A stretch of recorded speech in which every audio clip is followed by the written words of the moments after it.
Olá, turma, dando continuidade aos nossos estudos e encerrando com a nossa disciplina, hoje nós vamos ver a particularidade das redações oficiais e empresariais. Coloquei dois conceitos. O que é a redação? É o ato de redigir, ou seja, de escrever, de exprimir pensamentos e ideias através da escrita. Como é através da escrita, por isso todo este cuidado com a nossa linguagem. O que é técnica? É o conjunto de métodos para a execução de um trabalho a fim de obter um resultado. Querendo ou não, a redação oficial ela é técnica porque ela tem sua padronização. Conceito de redação oficial é a maneira pela qual o poder público redige atos normativos e comunicações. Conceito de redação empresarial é um meio de se estabelecer comunicação entre pessoas por meio de papéis, cartas ou outros documentos, que é o nosso objetivo aí como profissional dentro de uma empresa. Caso nos incumbam de redigir um texto, a gente possa redigir sem receio e fazer primor desse texto com a utilização da nossa língua portuguesa corretamente. Características e qualidade das correspondências oficiais. Essas eu tenho que estar na minha mente sempre, que ela precisa ser clara, ela precisa ser concisa, ela precisa ter obediência ao padrão culto da língua, ela tem que ser impessoal, formal e uniforme. Então, coloquei clareza, concisão, padrão culto da língua, impessoalidade, formalidade e uniformidade. Vamos ver cada uma delas aqui. A clareza é a qualidade básica de todo o texto oficial. Eu falaria um pouco mais, é a qualidade básica de todo o texto, não somente o oficial, mas o que nós estamos estudando é oficial, então por isso está especificado aqui o oficial.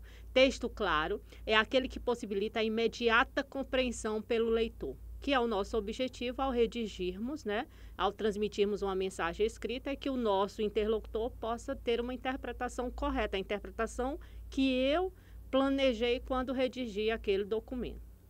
Exemplos de textos que fogem dessa clareza e vai para a obscuridade. Exemplos de texto obscuro.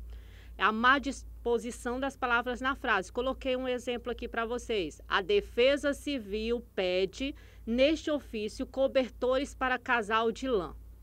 Olha a obscuridade e olha a clareza agora dessa mesma estrutura. A Defesa Civil pede, neste ofício, cobertores de lã para casal.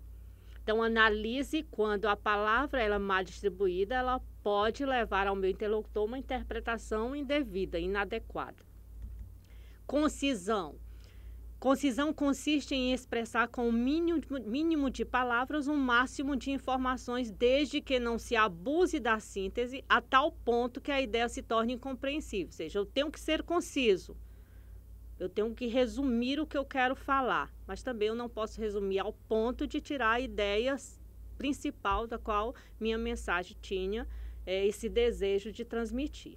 Para que se redija um texto conciso, é fundamental que se tenha conhecimento do que vai escrever, ou seja, conhecimento do assunto sobre o qual se escreve e o tempo necessário para logo depois revisá-lo, para que possa perceber alguns equívocos que você pode ter relatado e pode ser retirado e seu texto ficar menor, mais resumido e ter essa qualidade que é a concisão.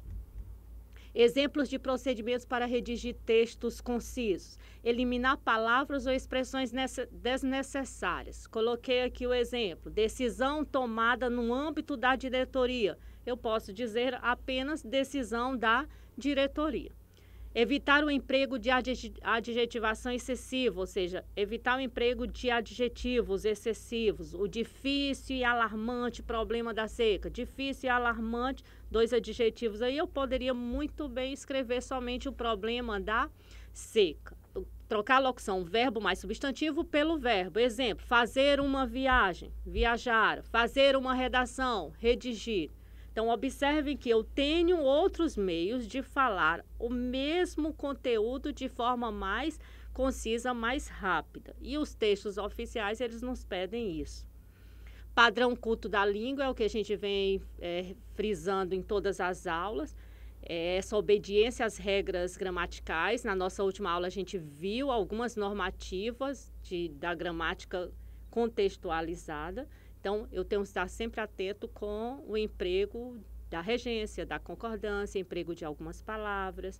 Então, respeitar as regras gramaticais formal, permitir o emprego de um vocabulário comum ao conjunto dos usuários do idioma. Esse aqui eu quero que frisem bem, permitir o emprego de um vocabulário comum.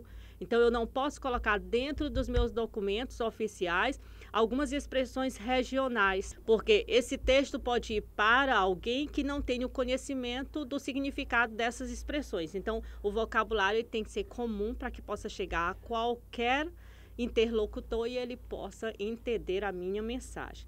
Atenção aqui, coloquei bem em negrito. As incorreções gramaticais desmerecem o redator e põem em dúvida sua autoridade para falar sobre qualquer assunto. Além disso, conhecer a própria língua não é privilégio de gramático, senão dever de todos nós que somos falantes dela. Outra característica do documento oficial e empresarial é a impessoalidade.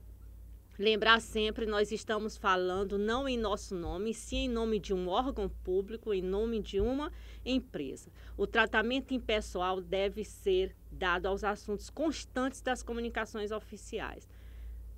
Primeiro item, da ausência de impressões individuais da pessoa que comunica, independentemente de quem assina um expediente, a comunicação é sempre feita em nome do serviço público. Mesmo eu sendo um diretor daquele órgão, assino aquele documento, mas a impessoalidade tem que estar presente porque eu não estou falando como pessoa física, eu estou falando como pessoa jurídica. Da impessoalidade de quem recebe a comunicação, seja um cidadão, seja um órgão público, o destinatário é sempre considerado de forma homogênea e impessoal. Então, mesmo que eu tenha amizade com o diretor que eu estou mandando aquela mensagem, aquela correspondência, a impessoalidade tem que estar presente ali, porque não sou eu, e sim o meu órgão que está falando naquele documento. Do caráter impessoal do próprio assunto tratado, as comunicações oficiais restringem-se a questões referentes ao interesse público. Novamente, repito, não posso tratar de assuntos pessoais dentro de documentos oficiais. Não é o local adequado. Formalidade. Como obter a formalidade dentro de uma correspondência oficial? Obedecendo esses critérios, obedecendo o padrão culto, obedecendo à impessoalidade, obedecendo à estrutura que pede aquele documento e obedecendo à polidez e à civilidade, ou seja, a educação, a ética, o respeito. Então, a formalidade eu mantenho obedecendo esses 4 critérios aí. E a uniformidade, o nome já diz, vem de uniforme, uma única forma, ele é padronizado. Então, dentro das próprias empresas, elas têm o padrão dos documentos oficiais que elas estarão remetendo. Obediência às características da redação oficial e cuidado com a apresentação do texto, como uso de papéis uniformes, correta diagramação do texto que cada empresa ela padroniza. Gêneros textuais dos ambientes empresariais e oficiais. Antes que a gente apresente algum desses gêneros, eu queria que vocês estivessem sempre com a apostila do lado, quando estivessem assistindo às nossas aulas, para que fossem complementado cada uma dessas características com os exemplos específicos da apostila. Gêneros textuais dos ambientes empresariais e oficiais, eu coloquei alguns exemplos aqui. Exemplos de um ofício, o exemplo de uma cobrança de condomínio, para que vocês possam perceber toda a estrutura do texto, deste texto empresarial. Coloquei uma convocação de uma Assembleia Geral Extraordinária e coloquei uma ata, um exemplo de uma ata para que vocês possam perceber a linguagem, a estrutura. E vamos testar nossos conhecimentos para encerrar nossa aula com duas questões. Considerando a redação de correspondências oficiais, julgue o item a seguir. A impessoalidade que deve caracterizar a redação oficial é percebida, entre outros aspectos, no tratamento que é dado ao destinatário, o qual deve ser sempre concebido como homogêneo e impessoal, seja ele um cidadão ou um órgão público. Prestar atenção em algumas palavras-chave, impessoalidade, homogêneo e impessoal são palavras marcantes dentro das redações oficiais e dos textos empresariais. Então,